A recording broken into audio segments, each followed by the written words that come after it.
Hello, this is Natural Fitness Lifestyle. Today I'm going to talk about the anatomy of the abs and how it can help you select the specific exercises you should do, and how to place them in the correct order. So let me show you the full external core muscles. Let me show you the full external rectus abdominis.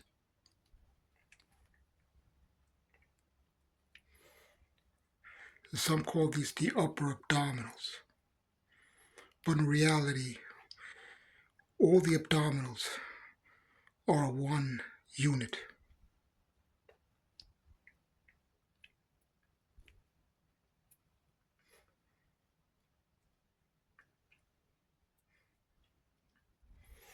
Where I'm pointing is the pubic bone. This is where the abdominals insert.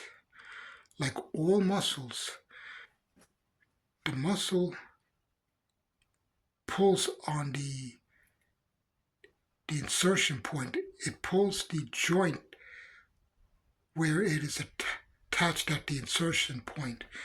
Just like your biceps is attached to your elbow, pulls your elbow up. Your abdominals inserts to the pubic bone, and when contracting properly, it pulls the pubic bone. It does not posteriorly tilt the hips. It merely pulls on the pubic bone to stabilize and isometrically contract the abdominals. Why it does this is to prevent the inguinal ligament from overstretching. The inguinal ligament runs here from one side of your hip to the other. It inserts also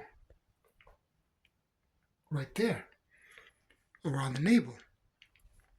You also have a very delicate ligament that runs in the middle of your abdominal wall. So if you're doing a leg raise, for example, and you do not contract your entire abdominals from top to bottom, you can overstretch that ligament that's in the middle of your abdominal wall. And it can cause injury. So now let me direct you to and talk about the internal core muscles. You have the diaphragm, you have the pelvic floor muscles, you have the transverse abdominals, and you have the internal oblique. Those are your intrinsic core stabilizers. How do you activate them? Well, when you forcefully exhale, you'll contract your diaphragm. You're also contracting the internal oblique and the pelvic floor muscles. Pelvic floor muscles basically prevent pressure on the pelvic floor.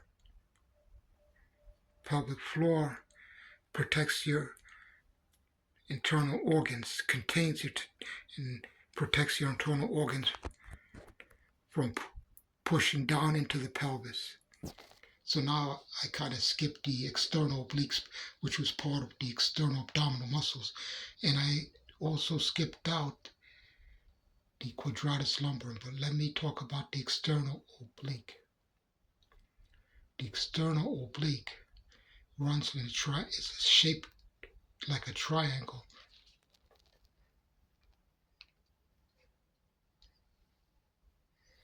It inserts here to the ribs, to the upper ribs, eighth rib.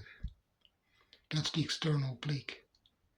It contracts the ribs in the same direction as the hip. It contracts the the oblique, the external oblique, in the same position, the same line where the hip is. Now, coincidentally, the quadratus lumborum, which is attached, this is an internal muscle actually. It attaches to the spine, it stabilizes the spine. It also helps move the spine and contract the spine on one side and move it. Contract the spine on one side. That's the quadratus lumborum and the external oblique. Now, the internal oblique muscles start out as smaller. They actually crisscross on the left side of your rib, and they attach lower, the second or third ribs, and they cross the abdominals, and they attach at the iliac, which is the hip bone, on the opposite side, so they run from left to right.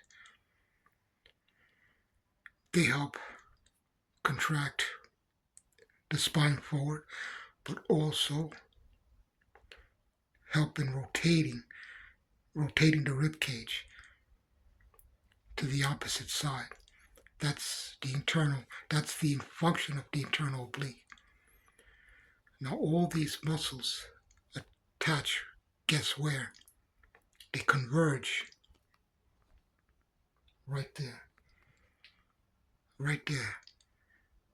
at the linea alba.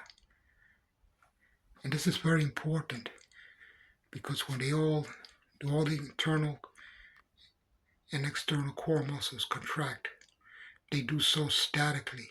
There's no movement involved. These contract statically.